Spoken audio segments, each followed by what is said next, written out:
สวัสดีครับ I'm Point from ค้นพบ Let's talk about the past today. Actually, more specifically, let's talk about what happens when we recall past events. In other words, let's talk about how memory works. So today's video is going to be a bit more psychological in theory as well.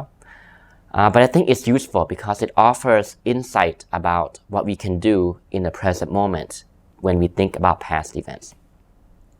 So first of all, a lot of us tends to think, right, that, who we are today is the result of the past. I have low self-esteem today. I have low self-confidence today because, I had a rough childhood. My parents were not caring. I was bullied. I had a past traumatic event. And that's shaped the way I am today. And therefore, my self-esteem is fixed and low, and my personality is unchangeable. That's why I'm miserable today. That's why I'm powerless today because of the past events since childhood. Actually, what the research shows is that the past does not have an effect on you at all. At least not in the way that you think about it. Right?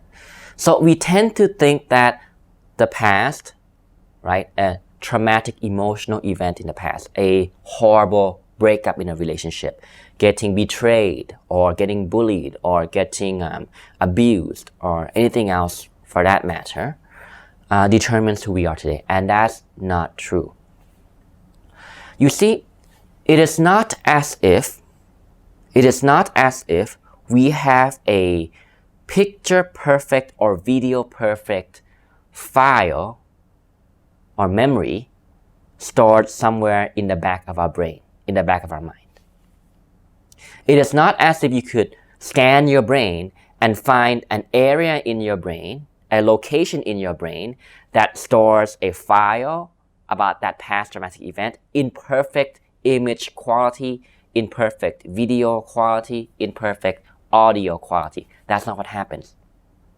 Actually, the research shows that bits of information about the past event is encoded in some brain neurons. In other words, some brain cells. And it is encoded as bits and pieces of data, fragmented and scattered throughout different brain neurons or networks in the brain. So we can then think of memory as more like a jigsaw puzzle, right? We are always trying to fill in the jigsaw puzzle when we think about what happened in the past. We have bits and pieces of the jigsaw, and most of the remaining pieces are actually missing. So we have to fill in the gaps with our imagination, which is, in other words, through our current reinterpretation or our current beliefs or our current thinking about what should go into this jigsaw puzzle. That is why we always recreate our memory. But to us, it doesn't feel like that. To us, it feels that when we recall the past, it is picture perfect, it is 100% accurate. But actually, no. Memory is an active and constructive process at all stages. So again, to talk about this topic, I revisit the book that we have reviewed a few months back called Thrive, written by Rob Kelly, who is also the founder of the Thrive program. And in one of the chapters, in chapter 3, Rob Kelly interestingly and eloquently explained how this happened. So he put a quote from two researchers named Ochsner and Shatner. And these two researchers in 2000 have stated that cognitive psychology and neuroscience have impressively demonstrated that memory is an active process that involves interpretation and construction at all stages. Again, as we have just been talking about, we always recreate our experience in the now, in the present moment. We do not store bottled up emotions anywhere in our mind, right? That's not what happens. It may seem like that, Say, for example, when you talk to a friend or when you talk to somebody and you accidentally touch upon a sensitive topic for them. Perhaps you talk about their past by accident and it's quite a sensitive issue for them. And right away, they react and get angry or get upset. It seems, right? It seems like they stored up or they bottled up that emotion. And the moment you touched upon it, boom, all hell goes wild, right? All hell is unleashed. But that's not what happens. We do not store our emotions anywhere. And the science shows this. We do not store our emotions in our subconscious, right? What's happening is that person is recreating that past experience again now through very negative lens, through very shit-tinted spectacles, as we talked about when we first reviewed this book, right? So that triggers an emotional reaction. So actually, from a technical standpoint, they are always recreating that experience now. The past has already happened. The past does not affect them anymore. But when they think about the past, they immediately interpret it in a very negative way, and that's what causes their emotional reaction. So this, in other words, shows that they do not store bottled up emotions anywhere. And this goes in the same line that we talk about in many videos. How we always create our emotions through our thoughts, our thinking, our interpretations, our thinking styles, our beliefs, or our feelings that we hold about the past event. So again, memory is a constructive process. We always recreate our memory. And the emotional reactions that we have when we think about the past events is therefore created now. It is not because the past has a traumatic or permanent, effect on you as a human being. It is not that the past has a permanent scar on you as a human being and that you're going to be doomed like this for the rest of your life. And actually, coming to realize this fact, which is backed up by research, is actually very empowering. It may seem scary at first because, well, then we may ask ourselves, what is real? But it's actually very empowering because it shows that the past no longer has an effect over us. And we can therefore learn to interpret and think about how we make sense of the past that has happened in a more empowering way. And this recognition that the past does not have a permanent effect on us in the way that we think is therefore very liberating. Okay. And again, it's very understandable why we tend to think that our past has permanently damaged us.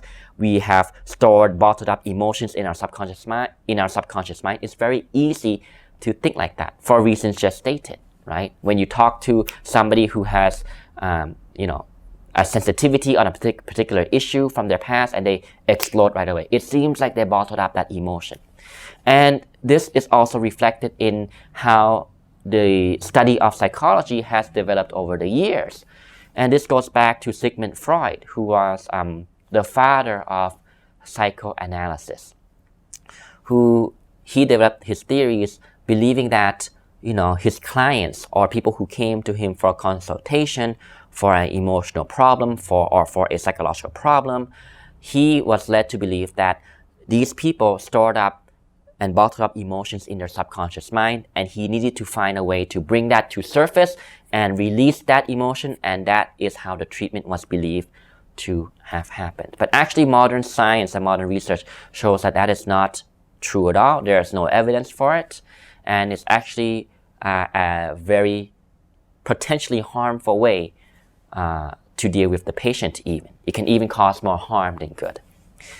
But the point of bringing up this small context about how the school of psychology developed and how we tend to think about our past, whether it's for ourselves or when we deal with the people around us, is to show the fact that, yes, it seems very, very tempting to think that our past is bottled up somewhere in our subconscious mind and that the past permanently scars us and that we cannot change because of that. That my low self-esteem, my social anxiety, my low self-confidence is a result of a troublesome childhood, and that is not true at all. The power to change always lies in our hands. And the first step to change is to recognize that we have control over our emotions, in the sense that we can learn to develop a skill to interpret the past in a more helpful way, in a less painful way, in a less hurtful way. It is a skill set to learn to cope with and tolerate and accept the past, and understand that it is our reinterpretation of it that leads to an emotional reaction. So there are more examples of this in the book, and I'll read you another one. Here's another illustration why not only do we fill in the gaps of this jigsaw puzzle that I just mentioned, but also how our current emotional and physical state of well-being can affect the way that we look at the past and think about our past memories. So a research has been done in 1985 by a group of researchers who have found that people currently experiencing high levels of headache pain tend to recall the past headaches as having been more severe than they actually rated them at the time. So this is a very interesting finding, because what happened is, in other words, so this group of people who were volunteers in the experiment, when they had a headache, they were asked to rate how painful the headache was, correct? Okay, good. They rated that. It's been documented. Good. Everybody happy. Next time they had a painful headache again, they were asked to rate how painful that headache was. Okay, they rate the pain that they feel in their head, and then they were asked to rate how their previous headache felt the last time they experienced this. So in other words, to think about the last time they had a headache and rate how they recall it, how they remember it. Turns out that these people who were currently experiencing a second headache, a new painful headache, when they thought about the past, they actually rated them as more severe and more painful than they did at the time it happened initially. That's very insightful, because again, it completely shows how memory is an active and constructive process at all levels and all stages as we reconstruct our memories, right? So again, Ochsner and Schachner in 2000 have highlighted that the constructive recall of affective events may at times be led by a desire to remember the emotional past in a way that helps create a particular view of the self in the present. Now, this is also a very important point to stress. What does this mean? Let's use the help of an example. So, imagine somebody, perhaps somebody you know, or perhaps you yourself, who has recently gone through a heartbreak, a breakup in their relationship, and maybe it's been a few months and maybe even years since they broke up. And ever since they broke up in that relationship, maybe it was a harsh breakup, maybe they were betrayed, maybe they were cheated on, or for whatever reason. And now, if they're asked to talk about the previous relationship, or to think about their ex-boyfriend, ex-girlfriend, ex-wife, ex-husband, and how do you think they're going to recall it? How they will think about the past will be heavily influenced by their current emotional state and their current view of the self, their current self-image. So let's say this person has a self-image that they have fallen victim, right? They have fallen victim to the past relationship. Oh, my ex-girlfriend cheated on me. Oh, my ex-husband betrayed me. And they feel victimized by that. So the way that they hold on to this narrative about what happened is what we can call a victim mindset. They develop a victim mindset. And that becomes part of their identity structure that we often talk about, the ego structure, right? That becomes part of their self-image. They feel that they are a victim of the past. They feel that they are a victim and have been betrayed by their ex-partner. And therefore, when they think about how the relationship ended, they are much more likely to dramatize it, to catastrophize it, to exaggerate it, to think of it in a very negative way, in an emotional way, because that helps to maintain the integrity of the present identity structure. Now, isn't that ironic, right? So in a sense, we can say that thinking about the past in a disempowering way, it serves you in some way. It seems insidious almost, but it serves you in respect to the fact that it helps to keep your current identity structure or current ego structure intact. So when you recall the past breakup, you are much more likely to get emotional about it very quickly, to feel victimized, to feel hurt, to feel upset again, to catastrophize, to brood, to exaggerate, to dramatize the past breakup. That is actually mind-blowing if you think about it, right? And at first, it is a tough pill to swallow. This knowledge is a tough pill to swallow because it ultimately implies that responsibility now falls back into our hands. We can no longer blame the past evils or the past troubles or the past negative situations. And yes, this is not to deny the past event. This is not to deny that the past was hurtful and it was a traumatic event. It was a significant event. It had a significant impact on you. This is not to deny that. But this is to accept and realize that your responsibility for who you are today and who you want to develop tomorrow, who you want to develop into tomorrow, now falls back in your hands because you have the power to change the way that you relate to your past. You have the power to identify these unhelpful ways of thinking, these disempowering beliefs that you hold about the past, the way that you interpret the past in a helpless and disempowering way. You have the power to stop that and to challenge that and to let go of that and to replace it with more helpful thinking styles, with more empowering thinking styles, to liberate yourself from what you think the past has the grip on you, right? So another example that I want to give that Rob Kelly mentioned through the research of Ochsner and Shatner is that in 2000, the research in 2000, they also stated why it's not about the past. And quote, our initial interpretation of a given event's emotional significance need not be the last one we ever have. And how we encoded it initially need not determine how we react to it at recall. So again, the emotions that you create in relation to the memory about the past, it has a lot more to do with your current belief systems, with your current thinking styles, with your current attitude or interpretation.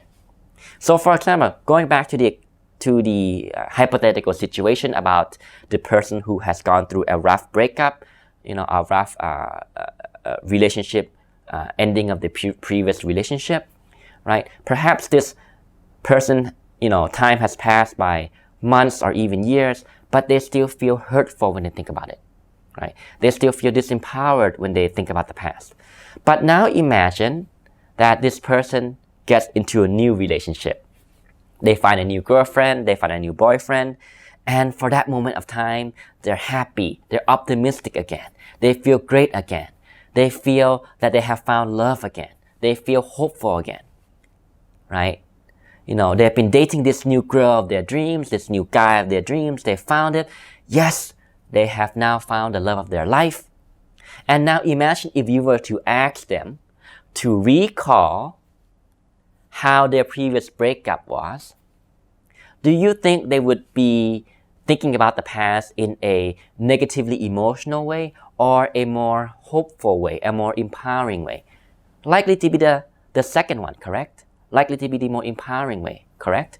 Perhaps they talk to you about it and they describe the past event and they say to themselves and to you that, you know what, now that I think about it, the past relationship, the way it ended, it was important for me. I needed to learn valuable lessons in life in order for me to meet this wonderful new person, this wonderful woman, this wonderful man. And the life lessons I learned from that previous breakup was important for me to be successful in my current and new relationship. So then, what is objective reality, right? This person, over the course of just a few months or even a few weeks before they entered a new relationship and after, could recall a past traumatic event entirely differently. And the emotional reactions they have to it are completely different. So that is actually a very insightful and profound thing to realize. Again, it shows that we always recreate, right, our memory. Memory is an active and constructive process at all stages. Therefore, we create our emotions in the here and now, in the present moment, right now as you think about the past. It is the result of your thoughts and your thinking styles and your interpretations and the beliefs that you hold about it. Your emotional state, your physical well-being, as was given in the example of the headache. So what are the implications of these findings? These findings, again, they are in line with what we talk about in many videos about how power now comes back in our hands by recognizing the simple truth of life. We can learn to develop our self-esteem, our self-confidence, our psychological foundations. We can learn to feel more empowered in life. We can learn to feel more hopeful in life. We can learn to feel more in charge and in control of our life through developing the skills to be aware of unhelpful thinking styles that we have about anything, whether it's the past or the current, present, or the future, and identifying those unhelpful thoughts for what they are, nothing but unhelpful thoughts, which is nothing but habits that we have developed over the course of time. And if it is a habit, we can learn to unlearn it and to learn a new, more skillful, more hopeful, more empowering thinking style, right? We want to learn to tolerate and cope with our anxiety. We want to learn to tolerate and cope with negative emotional experiences, and therefore recontextualize the way that we relate to our thoughts. Instead of reacting to our thoughts and feeling powerless and hopeless, we can now learn to see thoughts and experiences and emotional reactions as just that. They arise, they stay for a while, and they cease to exist. And once we learn to develop this recognition, we will gradually develop the skill to manage our emotions better. And this goes back to emotional management skills. Self-awareness skills. This is why we talk about mindfulness a lot. Because to put this scientific knowledge into practice, to apply this scientific knowledge means to practice, and it requires effort and discipline. Practice self-awareness. Practice mindfulness. Recognize the thoughts that come up in your mind, the thinking styles, the emotions that happen, and realize that these things are created within you, and therefore you have the power to shape that, to stop that, or to replace that with more helpful thinking styles, with more empowering interpretations, and with more helpful positive beliefs. You can actually deconstruct your limiting beliefs and learn to reinstall it with more empowering belief systems. And that is the key of today's message. Therefore, it is not about the past. Through mindfulness practice, through self-awareness practice, that we often talk about in many videos, we can learn to take charge of our life. We can learn to retake the control of our life, take back the responsibility for our life. The past has happened. This is not to deny the significance of the traumatic event back then, but this is to recognize and realize that they no longer have power over you in the present moment, at least not in the way that you think, right? So again, I always emphasize, as I do in all my videos, the importance of practice. Have patience with the process. Don't quickly, expect results overnight, because what this is we are essentially learning to challenge unhelpful and old unhelpful habits, old unhelpful thinking styles. And once we learn to challenge that, we will have to go through the process of learning, which requires effort and consistency, and in that regard, discipline. So do be patient and be process oriented. Don't be results oriented. Find the value of the practice. In other words, have some sort of faith that is based on based on evidence, based on the scientific research, and based on your direct experience. Have some faith that you can develop and overcome past fears, past anxieties, past traumas through learning to challenge and identify unhelpful thoughts and thinking styles and interpretation styles. Right, so I hope this video was valuable for you to really illustrate some practical examples and the scientific research behind it, why power ultimately always lies in our hands. And I therefore really hope that this can encourage you to see the value of doing the practice yourself that we often talk about. Practice of mindfulness. Always learn to be aware of the thought processes that go on through your mind and see it for what it is. Nothing but thoughts that rise, stay for a while, and then cease to exist. And gradually we can learn to develop more helpful thoughts that help us become the person that we want to become and help us achieve the goals that we want to feel more empowered in life. Thanks for watching. I hope this video was valuable for you. Thank you for staying tuned. I will see you next time. สวัสดีครับ